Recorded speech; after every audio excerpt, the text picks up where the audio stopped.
سب کچھ ہو بیوی نہ ہو تو تنہائی کا احساس مار دیتا ہے۔ بیوی کے بغیر کوئی زندگی نہیں ہے اور خامد کے بغیر عورت کی کوئی زندگی نہیں ہے۔ قریب ترین رشتہ بیوی ہے۔ جو سسرال میں زیادتی ہو رہی ہے میں اس کے ازالہ کی کوشش کر رہا ہوں۔ تو ہم ایک ہندی معاشرے سے متاثر ہیں جہاں بیوہ کی کوئی سنوائی نہیں، مطلقہ کی کوئی سنوائی نہیں۔ اور تمہیں عجیب بات بتاؤں، یورپ میں نظر آتا ہے عورت بڑی آزاد ہے، یورپ کی عورت پر یہاں سے بھی زیادہ ظلم ہوتا ہے۔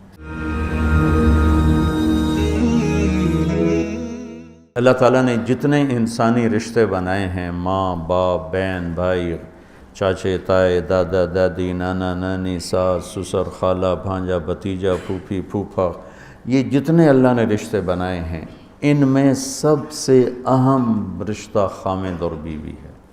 سب سے اہم رشتہ خامد اور بیوی ہے۔ سب سے قریب ترین رشتہ خامد اور بیوی۔ لباس سے زیادہ کوئی چیز میرے قریب ہے؟ آپ کے قریب؟ لباس سے زیادہ کوئی چیز قریب ہے؟ بولو۔ تو اللہ تعالیٰ کہہ رہا ہے کہ میری بیوی میرا لباس ہے، اور میری بیوی سے کہہ رہا ہے کہ تیرا خامن تیرا لباس۔ تو میں سے مراد سب شادی شدہ، جتنے شادی شدہ لوگ ہیں۔ تو میں بھی کون ہے شادی شدہ طلبہ میں؟ ماشاءاللہ کافی بابرکت مجمع ہے۔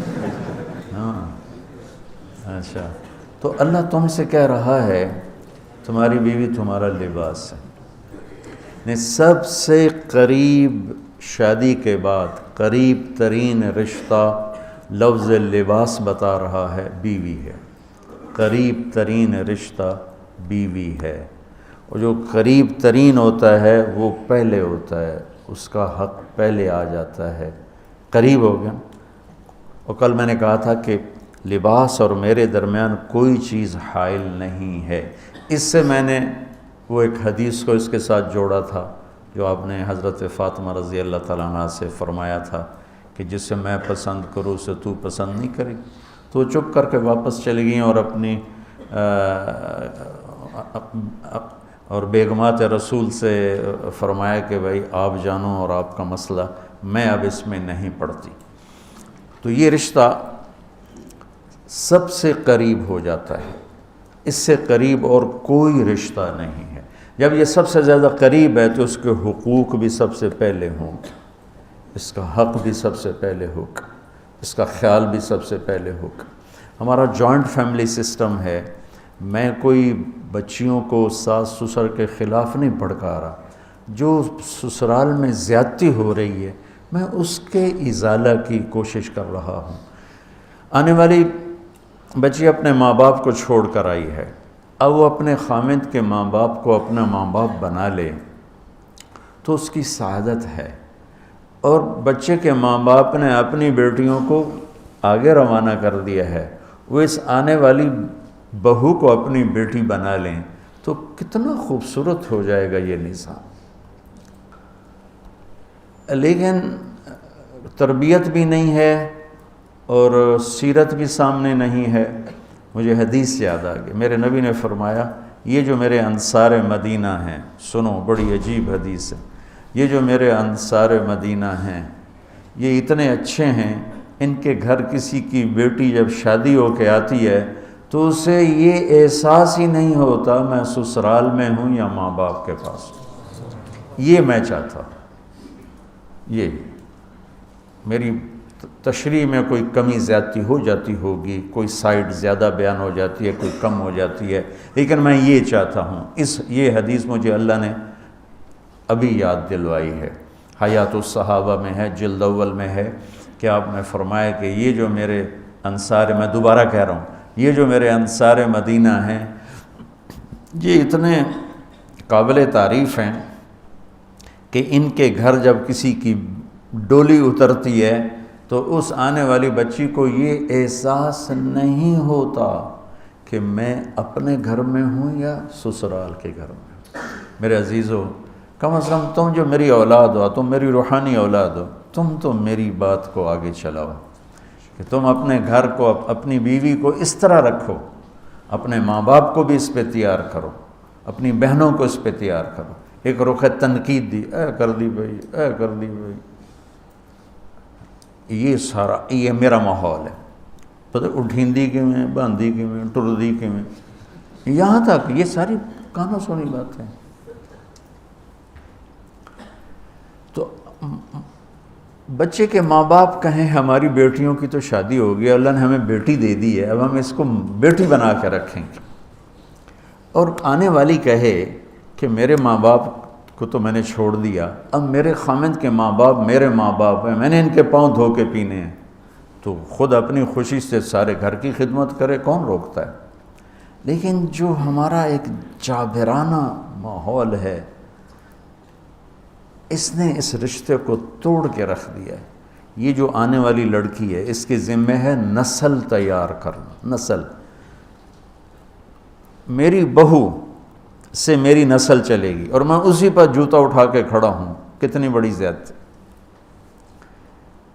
ماں یہ نہیں سوچتی کہ میری نسل جو چلے گی اس لڑکی سے چلے گی۔ اب ساس اگر یوں سوچے کہ میری نسل اس سے چلے گی، سسر یوں سوچے میری نسل اس سے چلے گی، خامند یوں سوچے یہ میری نسل اس سے چلے گی، خامند کی بہنیں یوں سوچیں ہمارے بھائی کی، ہمارے باپ کی نسل اس سے چلے گی، تو ہم اس کو عزت دیں، محبت دیں، پیار دیں، تو وہ پاگل ہے جو تمہیں کاٹ کھائے گی یا تم سے لڑے گی۔ اس کو تانے اتنے ملتے ہیں، ذلت اتنی ملتی ہے۔ اور میں نے جیسے کہا لباس سب سے قریب ہے، تو اس کے بعد بیوی کا حق سب سے پہلے آ جاتا ہے۔ ماں باپ کی طرف سے زیادتی آئے تو تمہارے ذمہ ہے اپنی بیوی کو بچاؤ، اللہ کے واسطے اپنی بیویوں کی حفاظت کرو۔ ہاں تمہاری بیوی کی طرف سے زیادتی آئے تو اللہ کے واسطے ماں باپ کی حفاظت کرو۔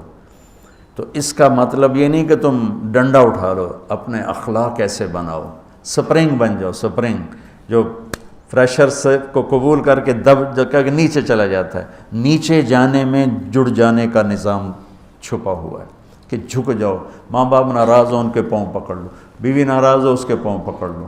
ذلت میں عزت چھپی ہوئی ہے، ساری زندگی کا تجربہ بتا رہا ہوں۔ ذلت اللہ کی رضا کے لیے ذلت اٹھانے میں عزت چھپی ہوئی ہے۔ ہن لباس لکم، کتنا ہی مجھے غصہ چڑھا ہو میں اپنے کپڑے پھاڑوں گا، مجھے غصہ آ گیا میں نے اپنے کرتے پھاڑنے میں، کسی یہ پاگل تو کرے گا، سمجھدار دوئے دا کرتا پاڑے گا، اپنا نہیں پاڑے گا۔ اب مجھے بیوی پہ غصہ چڑھ گیا تو میرا لباس ہے، اس کو تار تار کر دوں، گالیاں دوں، تھپڑ ماروں، تو ایسا ہی جیسے میں اپنے کرتے کو پھاڑ رہا اور اپنے کرتے کو تار تار کر رہا۔ بیوی کو غصہ چڑھے تو وہ اپنے کپڑے پھاڑتی ہے۔ کپڑوں کے لیے کتنے حفاظتی نظام ہیں، الماریاں بنی ہوئی ہیں اور ہینگر بنے ہوئے ہیں، کریز خراب نہ ہو۔ ہم کھاتے ہوئے کیا کرتے ہیں، آگے اگر کپڑے نئے پہنے ہوں تو آستینیں چڑھا لیتے ہیں کہ کہیں کوئی شوربہ کچھ سالن ادھر نہ لگ جائے، ادھر نہ لگ جائے۔ میں جب بھی بیٹھتا ہوں تو میری بیوی کہتی ہے آستینیں چڑھاؤ، آستینیں چڑھاؤ، لگ نہ جائے۔ اور آگے ہم کیا کرتے ہیں، تولیہ رکھتے ہیں، نیپکن رکھتے ہیں، رومال رکھتے ہیں۔ بڑے بڑے ہوٹلوں میں جاؤ تو پہلے وہ ساتھ رکھا ہوتا ہے کہ کوئی کھانے کا ذرہ گرے، سالن کا کوئی قطرہ گرے تو آپ کے کپڑے خراب نہ ہوں۔ ہم کیچڑ میں جا رہے ہوں تو ہم اپنے پاؤں گندے کر لیتے ہیں، کپڑے گندے نہیں ہونے دیتے، اپنے شلوار اوپر کر لیتے ہیں، پتلون اوپر کر لیتے ہیں، پاجامہ اوپر کر لیتے ہیں۔ تو جب کہیں سے کوئی آنے لگے ایسی ناگواریاں تو اپنے اوپر لے لو، بیوی پہ نہ آنے دو۔ ہم کپڑا بچاتے ہیں یا پاؤں بچاتے ہیں؟ کپڑا بچاتے ہیں، شلوار اوپر ٹانگ لیتے ہیں، کرتے کو یوں سمیٹ لیتے ہیں۔ تو جتنا کیچڑ ہے حالات کا، واقعات کا، اخلاق کا، وہ کیچڑ اپنے اوپر لے لو، بیوی کو بچا لو۔ اور بیوی کیا کرے، وہ جتنا کیچڑ ہے حالات کا، واقعات کا، ناگواریوں کا، اپنے اوپر لے لے، خامد کو بچا لے۔ لباس کا اور کیا کام ہے، یواری سواتکم، یہ تمہارے عیب چھپاتا ہے۔ تو میرا کام کیا ہے، میں بیوی کی کمیاں چھپاؤں، ڈھنڈورا نہ پیٹوں۔ بیوی کا کام کیا ہے؟ خامد کی کمیاں چھپائے، ڈھنڈورا نہ پیٹے۔ دوسرا کام کیا ہے لباس کا؟ وریشہ، لباس مجھے خوبصورت بناتا ہے۔ یہ ایک واحد رشتہ ہے جو زندگی کو خوبصورت بناتا ہے۔ سب کچھ ہو، بیوی نہ ہو تو تنہائی کا احساس مار دیتا ہے۔ اس سے ایک اور مطلب نکلتا ہے کہ لباس کے بغیر ایک لمحہ گزارا نہیں۔ سارا دن پانی نہیں پیتے ہیں نا، اب میں بیان میں پانی پی رہا ہوں، لیکن 16 گھنٹے تو گزارے ہیں نا، پانی نہیں پیا، کھانا نہیں کھایا۔ 16 سیکنڈ لباس کے بغیر گزار سکتے ہیں؟ بولو۔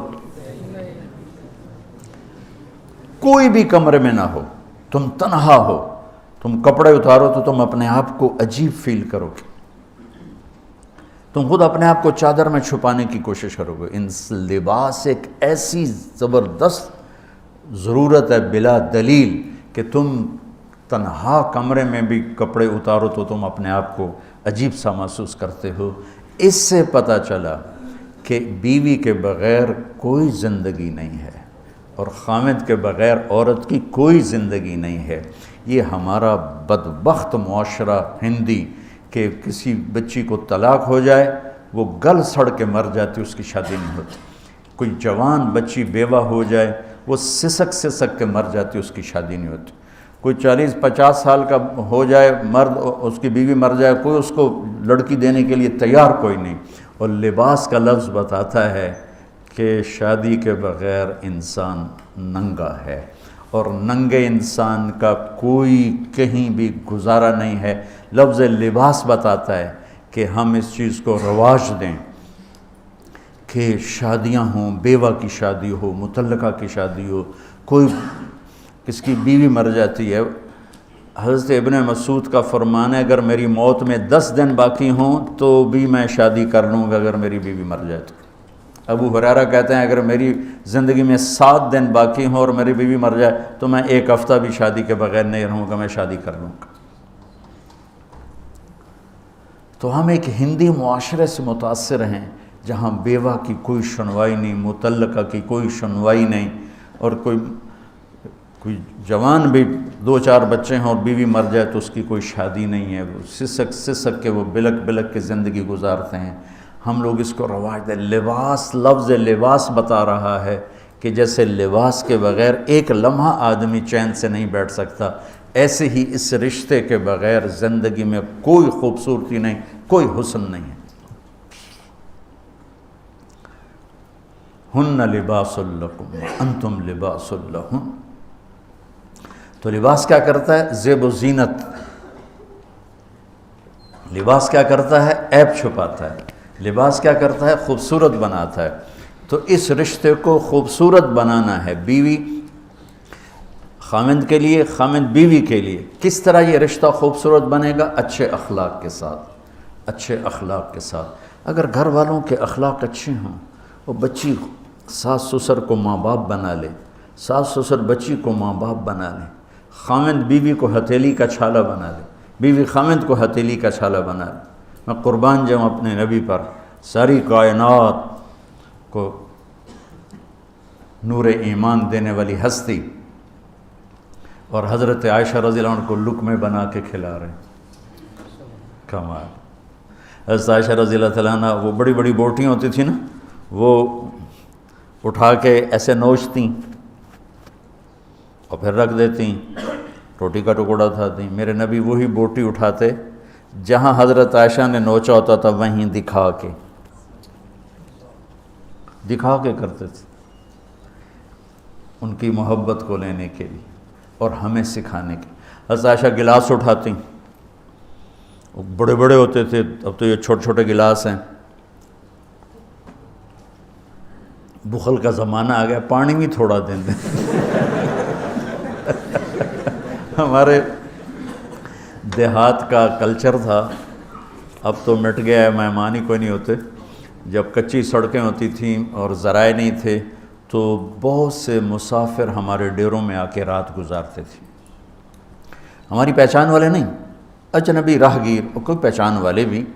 لیکن جو بھی تھے، کوئی اپنے ہیں، پہچان والے ہیں، دوست ہیں، مسافر راہگیر ہیں، ان کو رات کو کھانے کے بعد دودھ پلانا یہ ہماری تہذیب تھی کہ جتنے بھی ہیں دیرے میں 15 ہیں، 20 ہیں، 1 ہے، جاؤ بھئی روٹی کھا لی ہاں، دودھ پیواؤ سارے ہیں۔ وہ جانور بہت زیادہ ہوتے تھے، کھیتی باڑی کم ہوتی تھی، دودھ وافر ہوتا تھا۔ وہ گلاس اتنے بڑے بڑے ہوتے تھے، 3 پاؤ کا گلاس ہوتا تھا۔ تو ایک ہمارے دادے کے زمانے کا نا چاچا لال سنپال، وہ آ گیا دیرے میں، نوکر گیا دودھ پلانے، تو گلاس کو دیکھ کے نوکر سے کہندا پتر میں نہیں پیندا۔ اسا کہا چاچا کیوں نہیں پینا ہے؟ اسا کہا 2 تو ود پیواں تو بے غیرت بنا، تے 2 تے میرا گزارا نہیں جاتا میں نہیں پیندا۔ تو حضرت عائشہ رضی اللہ تعالیٰ عنہ گلاس اٹھاتی اور یہ پیا، یہ رکھا۔ میرے نبی اٹھاتے اور جہاں حضرت عائشہ کے ہونٹ لگے ہوتے تھے وہاں ہونٹ رکھ کے یہ زندگی سکھائی ہے۔ یا عائشو، کیا محبت سے بولا عائشہ نے، یا عائشو، یہ عاشقانہ انداز ہے، محبوبانہ انداز ہے۔ یا حمیراء، عائشہ آؤ دوڑ لگائیں۔ عائشہ مجھے پتہ چل جاتا جب تو میرے اوپر ناراض ہوتی ہے۔ حضرت عائشہ نے کہا وہ کیسے؟ کہ جب تو میرے اوپر ناراض ہوتی ہے نا تو یہ نہیں کہتی مجھے رب محمد کی قسم، تو کہتی مجھے رب ابراہیم کی قسم۔ جب تو میرے اوپر راضی ہوتی ہے تو کہتی ہے مجھے رب محمد کی قسم، اور جب تو میرے اوپر ناراض ہوتی ہے تو کہتی مجھے رب ابراہیم کی قسم۔ کہ یا رسول اللہ صلی اللہ علیہ وسلم نام ہی آپ کا نہیں لیتی، میرا تو دل آپ پہ کیا، میری جان قربان ہے آپ پر۔ عرب کے ماحول میں اظہار عشق عیب تھا بیوی سے، ہاں معشوق سے اظہار عشق ساری شاعری بھری پڑی، تم نے شعراء جاہلیت پڑھو یا بعد کو پڑھو، بھری پڑی۔ وَهَلْ تَبْكِينَ لَيْلَا إِذَا مِتُّ قَبْلَهَا وَقَامَ عَلَىٰ قَبْرِ النِّسَاءُ النَّوَائِحُ لَيْلَا كَمَا لَوْ أَصَابَ الْمَوْتُ لَيْلَا بَكَيْتُهَا وَجَادَ لَهَا دَمْعًا مِنَ الْعَيْنِ الصَّافِحُ وَأَغْبِطُ مِنْ لَيْلَا بِمَا لَا أَنَالُهُ بَلَا كُلُّ مَا قَرَّتْ بِهِ الْعَيْنُ طَائِعُ وَلَوْ أَنَّ لَيْلَا، دیکھو لیلہ لیلہ لیلہ 4 شعر ہیں، لیلہ ہر شعر میں لیلہ، وَلَوْ أَنَّ لَيْلَ الْأُخَيْلِيَّةَ سَلَّمَتْ عَلَيَّ بَدُونِ جَنْدَلٌ وَصَفَائِحُ لَسَلَّمْتُ تَسْلِيمَ الْبَشَاشَةِ أَوْ زَقَى إِلَيْهَا صَدًا مِنْ جَانِبِ الْقَبْرِ سَائِحُ۔ وہ بڑے زور شور سے لیلہ لیلہ لیلہ اپنے اشعار میں کہہ رہا ہے۔ لیکن بیوی سے اظہار عشق عیب، موت، اس ماحول میں جس میں بیوی سے اظہار عشق ایک عیب تھا اور معشوق سے اظہار عشق شاعری بھری پڑی۔ ترکت ہوا لیلا وسعد بمعزل، وہ کیا کیا خوبصورت شاعری ہے۔ بے اب الشموس الجانحات غواربا، اللہ بساط من الحریر جلاببا حاولنا تفدیتی وخفنا مراقبا فوضعنا ایدیہن فوق ترائب۔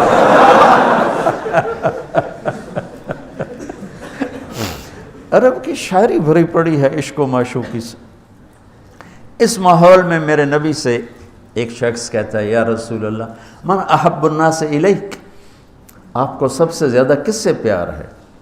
بھری محفل ہے، مسجد الگ نہیں یوں کر کے پوچھ رہا ہو، بھری محفل میں آپ سب سے زیادہ کس سے پیار کرتے ہیں؟ تو آپ نے زور سے کہا عائشہ سے۔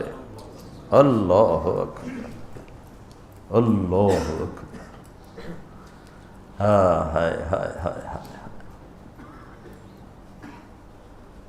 وہ تو ہل گئے، وہ کہنے لگے، ان کی تو سمجھ میں نہیں آئی بات، تو انہوں نے کہا یا رسول اللہ میرا مطلب ہے مردوں میں آپ کس سے زیادہ پیار کرتے؟ تو آپ کو اندازہ ہو گیا بھائی کیوں یہ پوچھ رہا، اس کو ہضم نہیں ہوا جواب، تو آپ نے کہنا تھا ابو بکر سے، تو آپ نے فرمایا مردوں میں عائشہ کے ابا سے، ابوہا عائشہ کے ابا سے۔ کیا زندگی سکھائی، ہن لباس لکم وانتم لباس لہن، یہ تمہارا لباس ہیں. تمہیں کتنا ہی غصہ چڑھے لباس تو نہیں پھاڑو گے. تمہیں غصہ چڑھے بیوی کو بے عزت نہ کرو. بیوی کو غصہ چڑھے تو کرتا پھاڑے گی، اپنا دوپٹے کو آگ میں ڈالے گی، نہیں، اس کو بچائے گی. صرف پاگل یہ کام کرتا ہے. اسی ایک لفظ لباس کے اندر زندگی گزارنے کا پورا طریقہ موجود ہے، اور اسی کے اندر بیواؤں کی، مطلقہ کی، رنڈوے کی شادی کا اشارہ خوبصورت موجود ہے کہ لباس کے بغیر تو ایک لمحہ انسان نہیں گزار سکتا. تو اس کو رواج دینا یہ ہمارے ذمے ہے، اور اپنے نبی کی معاشرت کو بتانا یہ ہمارے ذمے ہے. ہم تو ان مسائل میں پڑ گئے جن کا نہ جنت سے تعلق ہے نہ جہنم سے تعلق ہے. الٹا وہ مسائل جس میں زیادہ اختلاف ہے اس میں زیادہ بولنا، زیادہ تقریریں کرنا، اس چیز نے ہمیں اپنی منزل سے بہت دور کر دیا. ہم کھو گئے ہیں، کہیں اور چلے گئے ہیں. تو اس عرب کے ماحول میں میرے نبی نے لباس بنا کے دکھایا. صفیہ رضی اللہ تعالیٰ عنہ چھوٹے قد کی تھیں، اونٹ پہ سواری کے لیے وہ خود نہیں کر سکتی تھی، آپ نے اپنا گھٹنا آگے کر دیا. حضرت صفیہ نے آپ کے گھٹنے پر پاؤں رکھا اور اس کو زینہ بنا کے آپ نے ان کو اوپر چڑھایا، زینہ بنا کے.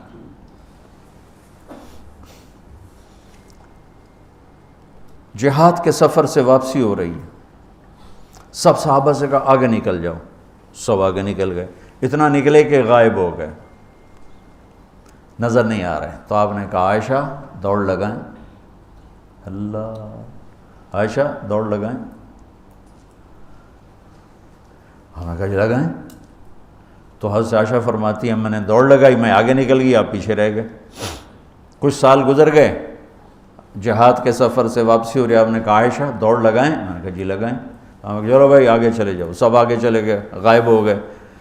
تو کہنے لگے میں نے دوڑ لگائی، میں موٹی ہو گئی تھی، میں پیچھے رہ گئی، آپ آگے نکل گئے. تو آپ نے کہا حاضی بتلک، اب ہمارا تیرا حساب برابر ہوگی. آپ بچوں زندگی تو پڑھو کہ تمہارے نبی نے کیا خوبصورت زندگی گزاری ہے. ایک صحابی کہتے ہیں دائم الفکرہ متواصل الاحزان، کیسے تھے ہمارے نبی؟ تو وہ جواب دیتے ہیں بڑے غمگین، بڑے فکر مند. ٹھیک ہو؟ یہی سوال ایک شخص حضرت عائشہ سے کرتا ہے کیسے تھے ہمارے نبی؟ کہتی ہیں کان ضحاکن بسامن، بڑے ہنسنے والے، بڑے مسکرانے والے. ایک کہہ رہا ہے بڑے غمگین، بڑے فکر والے. ایک کہہ رہی ہیں بڑے ہنسنے والے، بڑے مسکرانے والے. یہ فرق کیوں ہے؟ ایک نے دیکھا ہے مسجد کے ماحول میں، وہاں نبوت کی ذمہ داری مقدم ہے، اور اس کا احساس آپ پر وزن ڈال رہا ہے. اما عائشہ نے دیکھا مسکراتا ہنستا، کہاں؟ گھر میں آپ مسکرانے والے ہیں، آپ ہنسنے والے ہیں، اور نبوت کی ذمہ داری ہے، درد بھی ہے، لیکن اس کو اندر چھپا لیا ہے. اب بیگم کو ہنس کے دکھا رہے ہیں، خوش ہو کے دکھا رہے ہیں، اور ان کے ساتھ لاڈ کر رہے ہیں، ان کے ساتھ پیار کر رہے ہیں.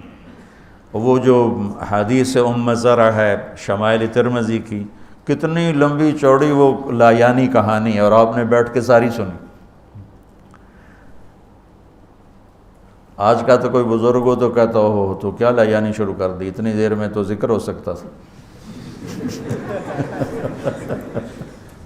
بیوی کے ساتھ لایانی بھی عبادت، وہ لایانی تو ہوتی نہیں بیوی کے ساتھ.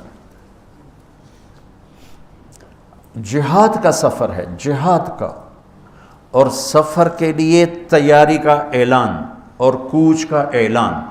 حضرت عائشہ اونٹنی پہ بیٹھیں، گلے میں دیکھا ہار کوئی نہیں. کہا یا رسول اللہ میں تو نہیں جاؤں کہ میرا ہار گم ہو گیا، میرا ہار پہلے ڈھونڈوائیں. سارے لشکر کو ہار پہ لگا دیا. آپ کہتے تیرا دماغ خراب ہے، میں جہاد میں تیرے لاڈ اٹھاؤں اور تیرے ہار کے پیچھے میں سفر کینسل کروں؟ چلو چلو. آپ نے کہا چلو بھائی عائشہ کا ہار ڈھونڈو. سارے ہار ڈھونڈنے میں لگ گئے، سارے. یہ میں کہاں سے میں فرضی قصے بیان کر رہا ہوں، گھڑ گھڑ کے بیان کر رہا ہوں، تمہیں اپنے حبیب کی سیرت سے اٹھا کے دے رہا ہوں.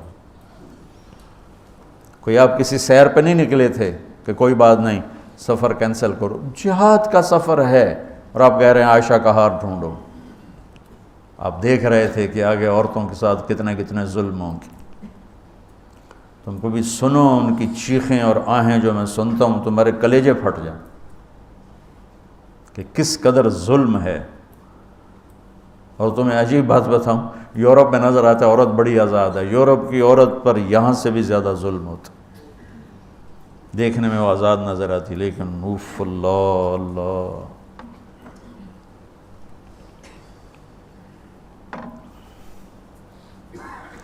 شام ہو گئی تو قافلہ رک گیا، اب تو بھائی شام ہو گئی، ہار نہیں ملا۔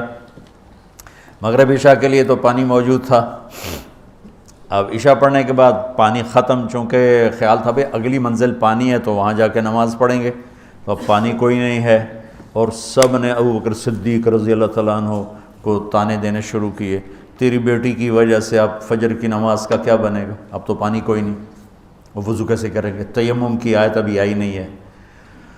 تو حضرت ابو بکر صدیق کو غصہ چڑھا، وہ گئے اللہ کے نبی کے خیمے میں، وہ تو باب تھے، تو آگے اللہ کے نبی حضرت عائشہ کی گود میں سر رکھے سو رہے تھے، حضرت عائشہ یوں بیٹھی ہوئی تھی، تو اب کیا کریں، وہ سوئے ہوئے ہیں تو بول تو سکتے نہیں، تب وہ چہرے سے ان کو ڈانٹ رہے ہیں،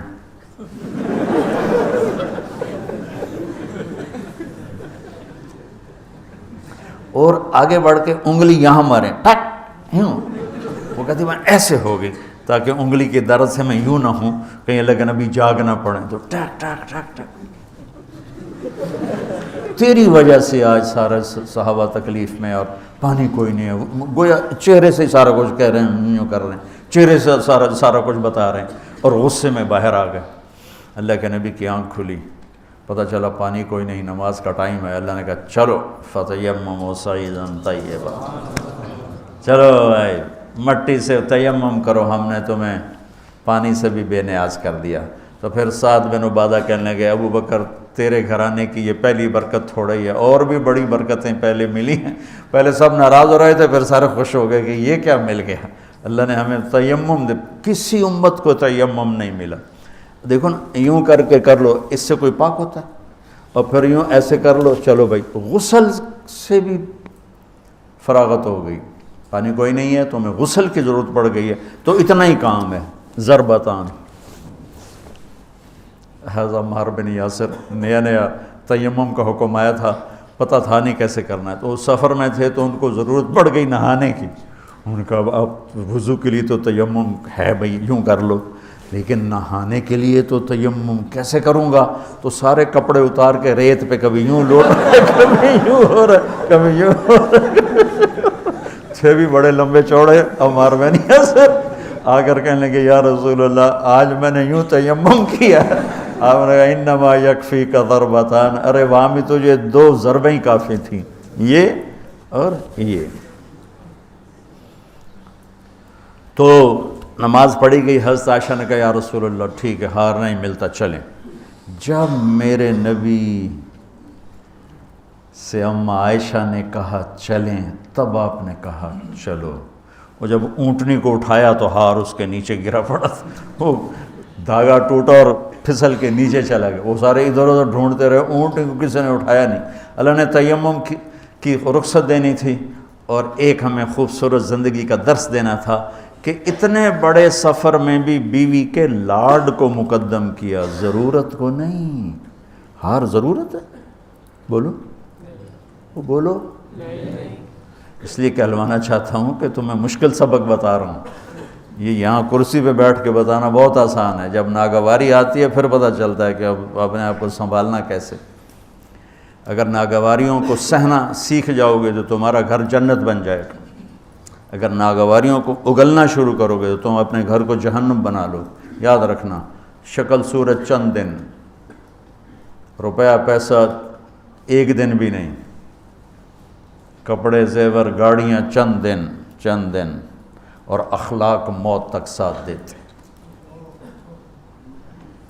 اخلاق کا حسن کبھی باندھ نہیں پڑتا، اخلاق کے حسن و جمال کو کسی میک اپ کی ضرورت کوئی نہیں۔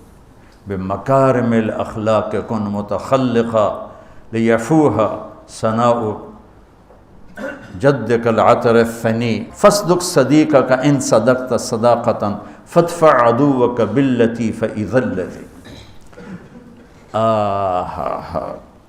ضمیری کہتے ہیں کہ ایسے اخلاق بنا کہ تم مشک کی طرح مہکے، دوست کو دوست بن کے دکھا، اور فادفع عدوک باللتی فاذا الذی، یہ مصر آپ کی فصاحت پر پتہ بتاتا ہے کہ کیا کمال سے آیت کو اس مصرے میں فٹ کیا۔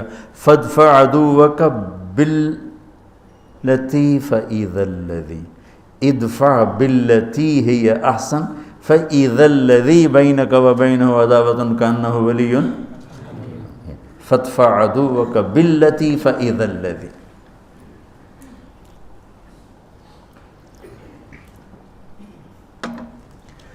تو یہ رشتہ بہت مظلوم ہے، اس وقت بہت مظلوم ہے۔ بے شک کہیں آنے والی لڑکی ایسی بے وقوف ہوتی ہے کہ تہس نہس کر دیتی۔ لڑکی کے ماں باپ اتنے بے وقوف ہوتے ہیں کہ بچی کو دینے کے بعد بھی اپنے کنٹرول میں رکھتے ہیں۔ وہ بیچاری نہ ادھر کی ہوتی ہے نہ ادھر کی ہوتی، کہتی میں تینوں پالیا ہے، تو میری مننی ہے کہ اپنے خامند دی مننی ہے۔ حالانکہ جب قبول کیا کا لفظ کہہ دیا، اب سب سے بڑا حق خامند کا ہے۔ جب لڑکے نے کہہ دیا قبول کیا تو سب سے بڑا حق اب بیوی کا ہے۔ میرے نبی نے اس رشتے کو خوبصورت کر کے دکھایا، حسین کر کے دکھایا، اور اس وقت سارے ملک میں ایک آگ لگی ہوئی ہے، اور اس کے پیچھے اور کوئی بڑے اسباب نہیں، صرف بد اخلاقی ہے، صرف بد اخلاقی۔ اس ایک آیت کو بچوں ذہن میں، ہن لباس لکم، میری بیوی میرا لباس ہے۔ جتنی میں لباس کی حفاظت کرتا ہوں اتنا میں اس رشتے کی حفاظت کر لوں، میرا گھر آباد ہو جائے۔ میرا خامند میرا لباس ہے، میں جتنا اپنے لباس کی حفاظت کرتی ہوں اتنی اپنے خامند کی حفاظت کر لوں، میرا گھر آباد ہو جائے۔ تو یہ بہت خوبصورت تشبیہ ہے، بہت خوبصورت تعبیر ہے جو میرے رب یہاں لے کر آئے ہیں، اور زندگی گزارنے کا طریقہ۔ اور دوسری بات دیکھو، اللہ اس آیت کو لائے ہیں روزے کے فرض میں۔ یہ ایک ابھی بات سمجھ میں آئی ہے۔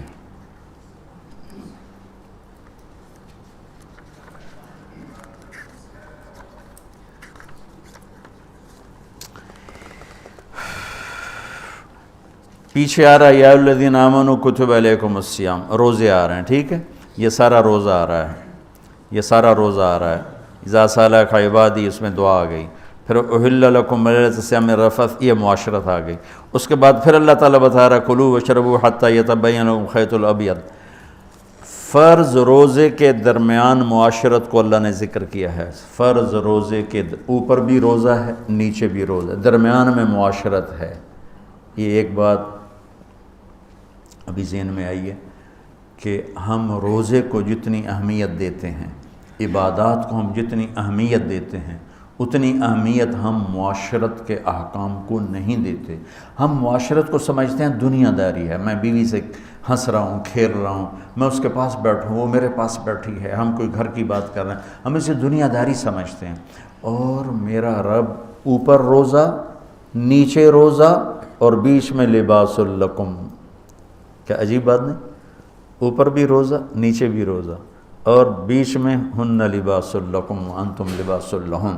جیسے اوپر بھی اخلاق، نیچے بھی اخلاق، اور بیچ میں تبلیغ، خذ العفو واعرض عن الجاہلین، اور بیچ میں ہے وامر بالعرف، معاف کرنے کو مضبوط پکڑو، نیچے زیادتی کرنے والوں کو معاف کرو، اور درمیان میں دعوت کا کام کرو۔